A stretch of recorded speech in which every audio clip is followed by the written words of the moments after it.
सहना भवतो सहनौ भुनक्तु सह वीर्यङ्करवावहै तेजस्विनावधीतमस्तु मा विद्विषावहै।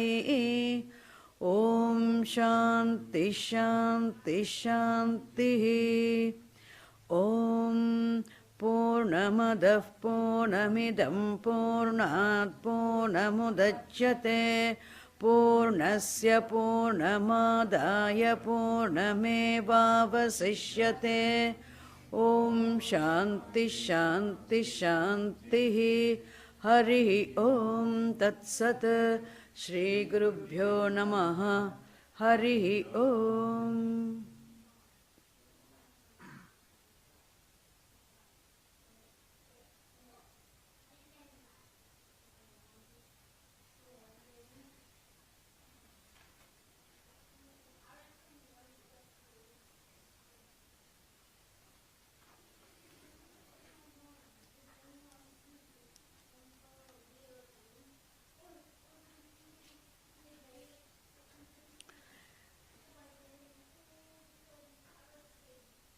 Let us read the first mantra so that we will remember the mantras. Om. Om. Ishavasyam. Idam sarvam. Yat kincha. Jagatyam jagat. Tena tyaktena bhunjithaha magridhah kasya svidhanam.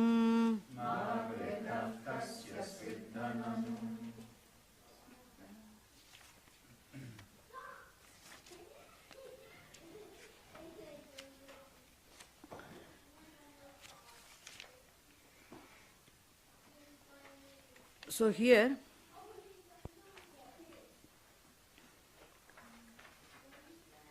in the first mantra, the teaching is presented in such a way that there are 4 stages, as it were.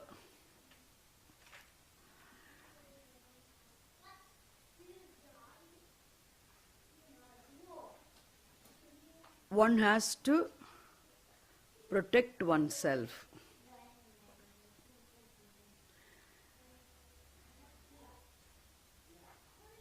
So protecting oneself is only through Atma Jnana Nishtha. Atma Rakshanam means protection of one's own self. How can one protect oneself? Only through the ascertained, clear, doubt-free vision of the self, which is in Sanskrit said to be Atma Jnana Nishtha. And Atma Jnana Nishtha, for Atma Jnana Nishtha, Jnana Nishtha means the steadfast knowledge or clear ascertained doubt-free vision is Nishtha, the Nishtha. For Atma Jnana Nishtha, Vidvat Sanyasaha. So through Vidvat Sanyasaha, through renunciation, one can attain this ascertained doubt-free vision, which is self-protection. So this Vidvat Sanyasaha, renunciation through knowledge. Renunciation is not for knowledge.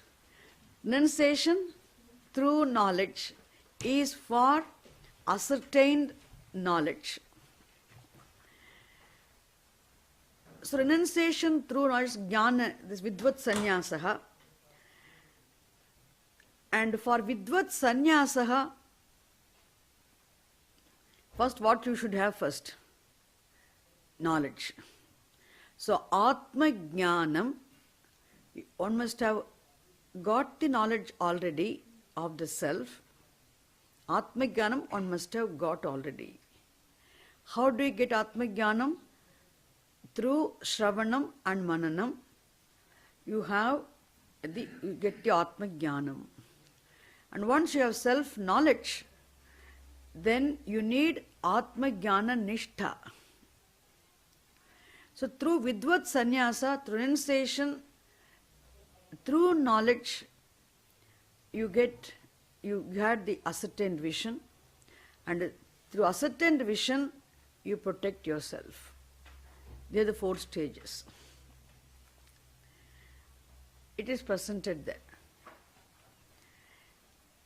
Then, so Vidvat Sannyasah is for the one who has done Shravanam and Mananam, one who has already knowledge.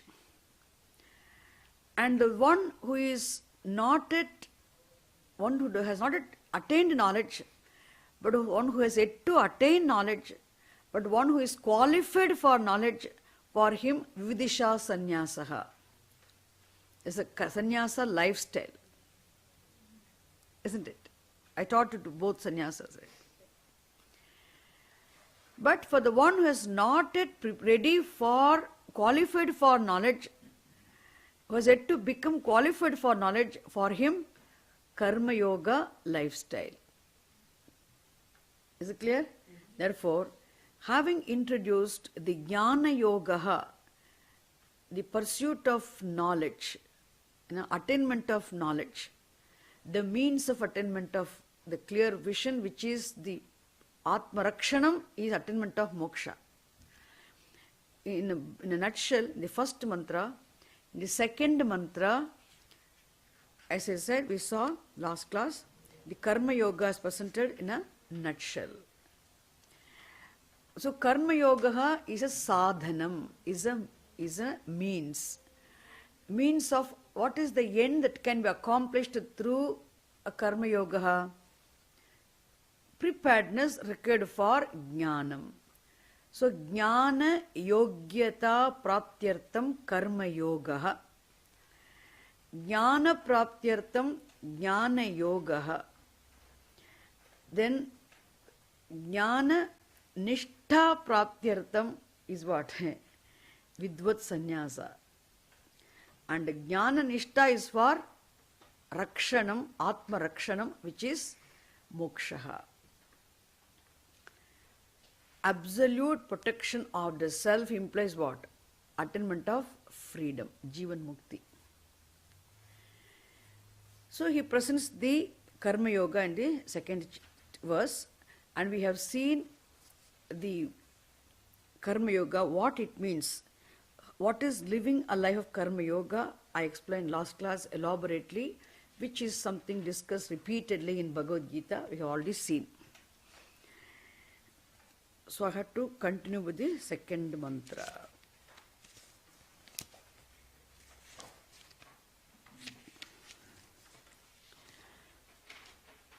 Kurvanneveha karmani Jijivishe chatagam samaha Evam tvayi Nanyatheti Nanyatha Okay, Nanyatetosti Evam tvayi Nanyatetosti Na karma lipyate nare. I split the words first. Kurvanne eva iha karmani jijivishet shatam samaha. May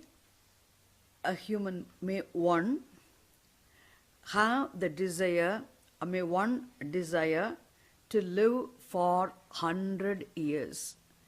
May one have the desire to live the full total span of human life, 100 years. But how should he? The emphasis is not for, when you say, may one desire to live for 100 years, live one's full span of life, the emphasis may one have, one should have, one must have desire for living one full span of human life. The 100 years means the emphasis is not for living long life. The emphasis is for doing one's karma, how one should live. The emphasis is on not one should have, not for living a long life. The emphasis is on how one should live one's life with the desire to live long. Already we all have naturally desire for living a long life. Really speaking, we do not want to die at all. We only say we want to die only when we go through some suffering and problems in life. We try to commit a suicide, and we also wish, I wish I died. We always, the desire for death is only when you are not able to put up with the suffering anymore. Or emotional trauma, when you are not able to handle the emotional trauma one goes through, then actually one says, I wish I died. I can die. I don't want to live anymore. And I pray to Bhagavan to take me away soon. All these things people say really is only when they go through suffering and pain. When they're not ready to face any more difficulties in life. Also they say this. But really speaking, the heart of the heart, if you ask, it is no problem, nothing, everything is going smoothly, nobody will like to die. Is the fact. So this is the natural, wish of a human mind. The wish that's there in the human mind. So the Upanishad need not emphasize the teaching something, one should have desire to live long. Why should Upanishad all repeat the desire, repeat something, what a human being already has? In fact, Upanishads are not for restating what we already know. If Upanishads restate what we already know, then Upanishads will not have any reverence. The respect for Upanishads, the reverence for Upanishads is due to their teaching what we do not already know, what we do not already have. Isn't it? Therefore, may one have desire for living a long life, a complete full span of life of 100 years means, your emphasis is not on the desire for long life, but the emphasis is on how one should live one's life. It is very nice, what Upanishad says is indirectly, and it's very nice that you have desire for, naturally you have a desire for living a long life, desire for living a full span of life, the 100 years, that's fine. But please remember, along with the desire for living a long life, may you also have desire for living your life properly. How you live your life. Do you live your life properly or improperly? Once you are born means you live somehow, you live. When the day comes and you go, you live, but how you live your life, that is more important. So the emphasis, that's why kurvan eva, that is that eva actually makes it very clear, the emphasis is where. Where is the emphasis? Na? That is revealed by the word, that indicable word eva. Eva means, kurvan eva, definitely performing your duties, when performing all the actions, performing all that a human being needs to perform in keeping with Vedic way of life, Vedic teaching, or Veda enjoined activities.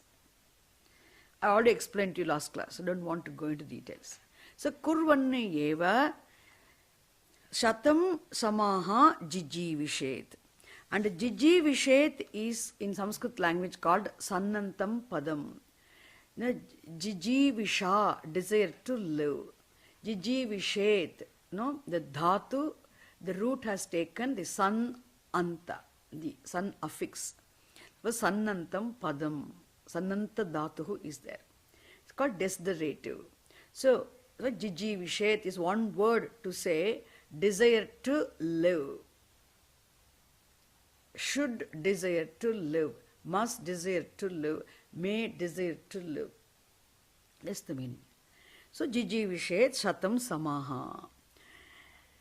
So, may a human being have a desire to live one's complete full span of life of 100 years, along with what? The desire to live his life properly, in that is performing all the Veda enjoined duties. Veda enjoined duties, but Veda does not enjoin any duties. Knowing one's duties, may one live one's life, the way of life prescribed by the Veda, enjoined by the Veda. That is the meaning. Then he says, that means living a life enjoined by the Veda means living a karma yoga, living a life of karma yoga. Living a life of karma yoga is what? Living a life enjoined by the Veda. And the second line he says, why is there any other alternative method, alternative way, other than living a life of karma yoga? Is there any other alternative method, other way, by following which you can prepare yourself for knowledge, thereby you can attain knowledge, thereby you can go through Vidvat Sannyasa, thereby you can attain the Jnana Nishtha, thereby you can protect yourself? It's a sequence, isn't it? Is there any way? First you prepare yourself for knowledge. So Atma Rakshanam, self-protection, is purely in clear self. There's no self-protection other than clear, doubt-free, ascertained vision of the self, wherein you can see all that is here is nothing but myself. I am all. This must become very clear vision. When you see the ocean, the entire ocean is nothing but water. Wave is water, you say very well. Therefore, the entire ocean is water, you can say. But here, you don't say individually is Paramatma, everything is Paramatma. You don't even say that. All that is here is Paramatma's own understanding, is fine. I am all. All that is here, I do not say anything other than the self. All that is here is the Atma, the self, myself.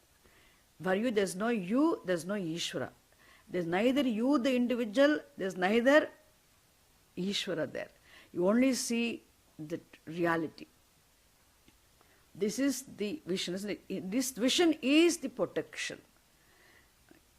Okay, that's why Bhunjitaha, we have seen already, may you protect yourself only through by that vision.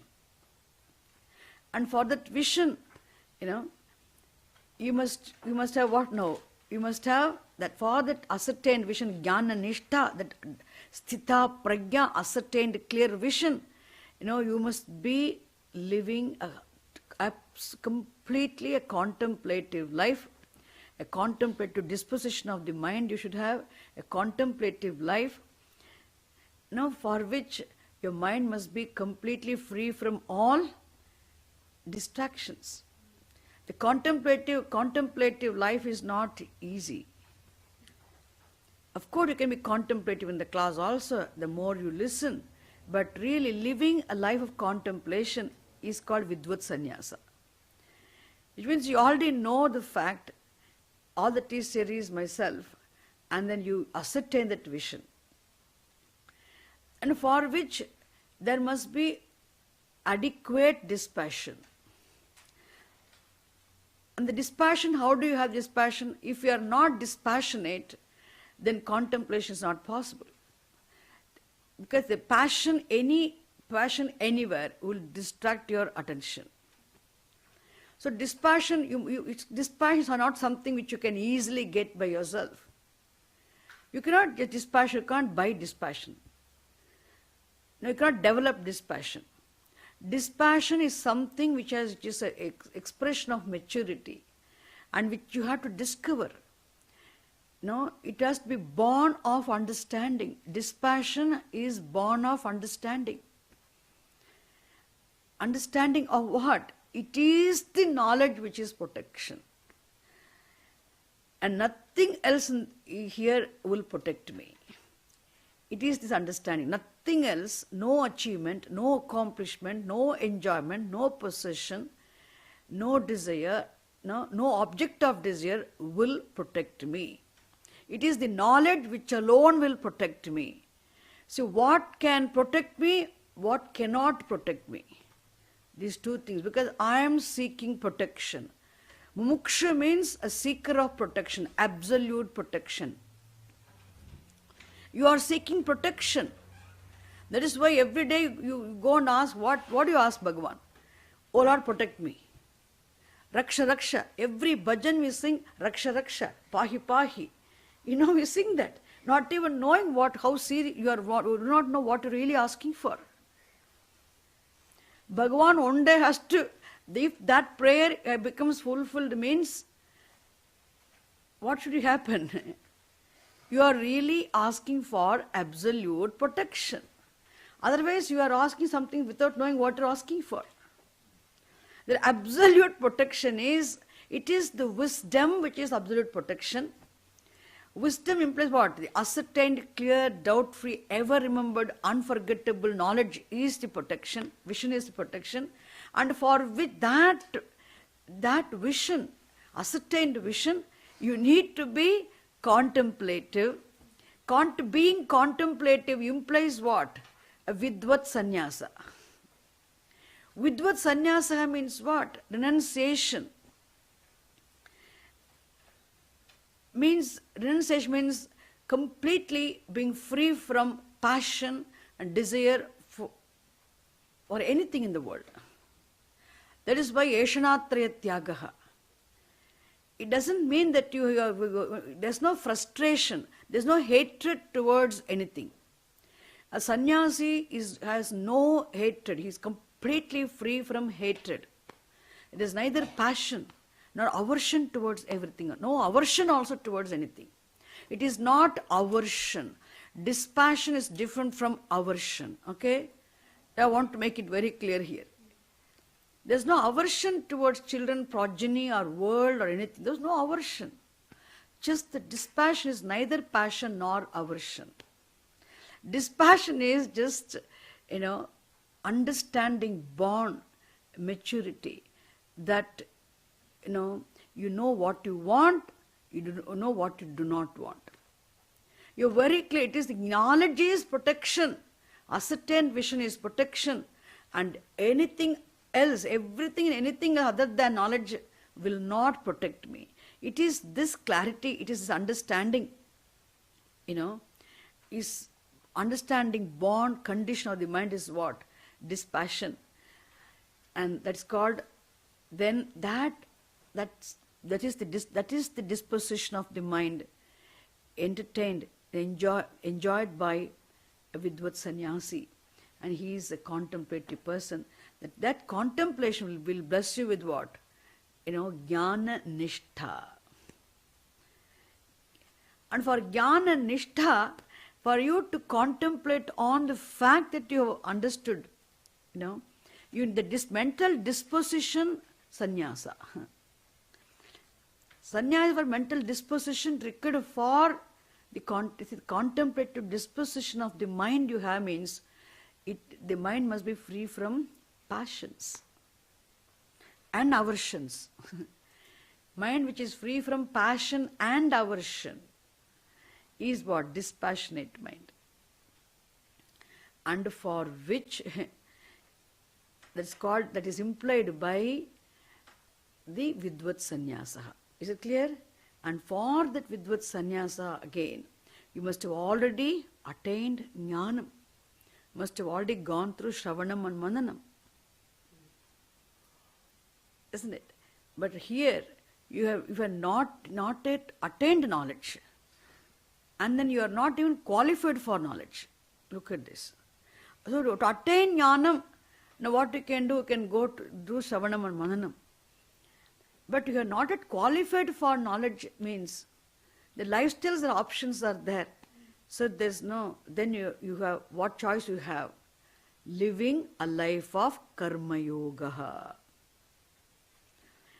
So here the next line he says, there's no way, the only way. That's what, the choiceless path. To prepare your mind for knowledge, the only choiceless path is what? That's what implied next line. Na anyatha. Itaha. Itaha means from here. Literally it means from here. But from here, other than this lifestyle, no, other than this Karma Yoga sadhana, other than following this lifestyle, other than living a life Karma Yoga, anyatha na anyatha asti. Na anyatha asti. There is no way of preparing your mind for knowledge. Itaha anyatha nasti. You can say that mentally. The sentence is, why I am repeating the Ishavasya Upanishad words. The Upanishad sounds simple, but we have to say a lot to make it clear. Itaha anyatha nasti. Anyatha means there is no other alternative method. There is no other choice. Itaha anyatha nasti. And he says, Evam tvayi nare, because naraha in a human, no? For such a human being, evam tvayi nare. Naraha means a human being. It's a masculine gender word. For which there's a word called a nari, which is a woman. Naraha means man, nari means a woman. Generally here for a human being, for a man, for a woman, no, for a human being, there is no other way of preparing oneself for knowledge. Because you still have identity.